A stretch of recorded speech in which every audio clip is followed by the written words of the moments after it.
Почитувани, го гледате неделното интервју на Радио Слободна Европа. Наш денешен гостин е професорката Маја Стевановиќ од Факултетот за драмски уметности и член на Независниот академски синдикат. Професорке, само Независниот академски синдикат застана за поддршка на студентите по протестите. Зошто останатите од фелата молчат? Ако мислите на останатите синдикати, ќе морате нив да ги прашате. А одредени професори се изјаснија по социјалните мрежи со поддршка, но сигурна сум дека нема професор кој не ги поддржува студентите токму во овој дел на нивни легитимни барања. Владата најави намалување на трошоците за студентските домови, а управите на студентските домови најавија и мерки на штедење. Студентите токму најмногу се жалат за условите во студентските домови. Загрозено ли е достоинството на студентите? По оние снимки и фотографии кои што јавноста можеше да ги види, не може да стане збор за достоинствено студирање или за достоинство на било кој, најмалку на студентите. Да, некои домови се реновирани во изминатите години, но ми се чини дека снимките беа од Стив Наумов и тоа е едноставно катастрофа. Нема што да се дискутира тука. Од друга страна, сите треба да примениме мерки на штедење, обврска на владата е да повикува и да креира некакви си механизми, но тие механизми на штедење мора да ја следат ситуацијата, мора да бидат логични согласно условите. Не можете вие да забраните користење греалки во студентски дом во кој што не функционира парното или фури од сите страни. Не можете да исклучите лифт во студентски дом каде што студентите треба на 10-ти кат да се качуваат, но тоа не значи дека не можете да ги исклучите до 3-ти или до 4-ти спрат. Сакам да кажам дека кога се креираат мерките за штедење, треба да се биде здраворазумски и што е многу важно, да се разговара со оние на кои тие мерки се однесуваат. Затоа што верувам дека студентите се возрастни и одговорни луѓе, верувам дека секој еден во оваа држава е свесен дека постои економска криза, особено дека постои криза со енергенси и дека мораме да штедиме за да не останеме. Но многу е важно било каква реформа кога се подготвува, кога се креираат вакви мерки, да се разговара со оние на кои што тие мерки се однесуваат. Најпрвин студентите беа разединети, за потоа да бидат обединети во нивните барања. На што мислите, на што се должи тоа? На што се должи? Знаете, имаме обичај да кажеме дека во ово општество во изминативе години или по промената на власт ништо не е сменато. Сменато е. Студентите научија да читаат буџети, а и некои од професорите. И студентите, без разлика на ветувањето, сватија дека бројките во предлог буџетот говорат дека има голема опасност договореното да остане празно ветување за следната година. Поради следното, само во ставката за студентски стандард за следната година има намалување од 15%. А само во ставката за реновирање на студентски домови, исто така е нели договорено, има намалување од 34%. И сега, мојата предпоставка е, немам комуникација со студентите, но мојата предпоставка е дека студентите сакаат да пратат порака, дека договореното треба да се одрази во ставките во буџетот кои што допрва треба да се гласа. И така и треба. Второто нешто што имаме обичај да го кажеме е дека постигнатото за овие изминати години веќе почнува да се губи, односно да се враќа на старо оно време кое што сите го памтиме, времето на протести. Дали тоа ќе биде така, зависи од сите нас. Во случајот на студентите, мене ме радува што студентите многу брзо, јасно и гласно реагира и што не отстапуваат од своите барања. Тоа е единствениот начин и се однесува на сите нас во општество, тоа е единствениот начин да не се вратиме на оние времиња. Како се очекува студентите да покажуваат добри резултати кога и самите велат на гладен стомак и на ладно не се учи? Прашање кое што веројатно би требало да се постави во надлежното министерство. Сите ние знаеме дека е невозможно. Видете, одредени високообразовни установи, еве просторијата во која што ние сега денеска снимаме, просторија на Факултетот за драмски уметности, тие студентски домови го навредуваат достоинството и на студентите и на професорите. И јас често имам обичај да кажам како тоа ние очекуваме нашите студенти да имаат почит кон себе си како студенти, почит кон своите студии во едни вакви услови. Да, треба да се овозможат основни и не само основни, туку достоинствени услови за студирање и за живење како студент, за да може да се постигнуваат резултати. Владата најави зголемување на платите на професорите од септември, но подоцна се премисли и соопштија дека ќе прават дополнителни анализи дали е возможно покачување на платите, со изговор дека веќе 20% биле покачени платите на професорите. Но дали е ова доволно со оглед на инфлацијата и зголемените трошоци за живот? Па секако дека не е. Поради тоа што платите на професорите не беа зголемени повеќе од 10 години. Инфлацијата, практично ги гледаме бројките, го изеде покачувањето. Да, ќе беше многу пострашно ако не успеавме да се избориме за покачување, но факт е дека инфлацијата и тоа покачување практично го поништи. Независните академски синдикати СОНК, сепак СОНК е репрезентативен синдикат, тој го потпиша колективниот и јако заедно настапувавме и НАКС беше член на преговарачката група на репрезентативниот синдикат. Иницииравме повторно потпишување на нов колективен договор. Ово истекува во мај месец. Првични некакви разговори отпочна, ќе видиме како ќе се развиваат. Системското решение во тој колективен договор беше дека по истекот на колективниот договор се до потпишување нов, дека платата ќе се пресметува согласно процент од просечната плата од претходната година. Само по тој основ би требало платата во мај месец да се покачи за 15%.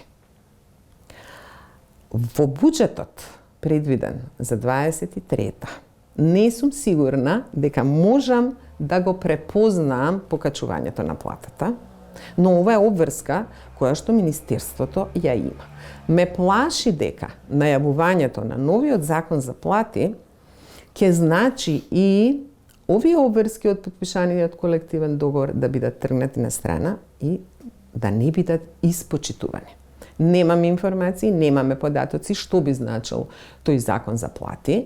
Понудата која што ќе излезе од страна на владата ќе говори колку оваа влада го почитува и го вреднува високото образование како еден клучен сегмент општествен, кој ќе видиме каде тоа не ставила, не рангирале, со кого не рангирале на исто ниво, повисоко или пониско. Значи, очекувате да продолжите со преговорите за колективниот договор? Да, очекуваме да продолжиме со преговорите за колективниот договор и во новиот колективен договор да се реализираат другите две фази од покачување, така како што беше разговарано на почетокот.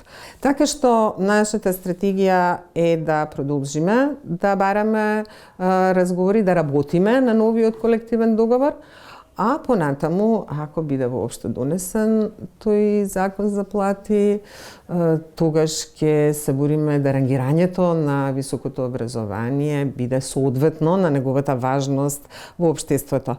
Да, паралелно и работиме на истражувања по однос на решенијата во околните земји. Словенија има таков закон. Да бидеме подготвени, бидејќи би било многу лошо ако владата излезе со предлог ставен на ЕНЕР или со предлог ставен на маса на тој социоекономски совет, па со кратки рокови за реакции.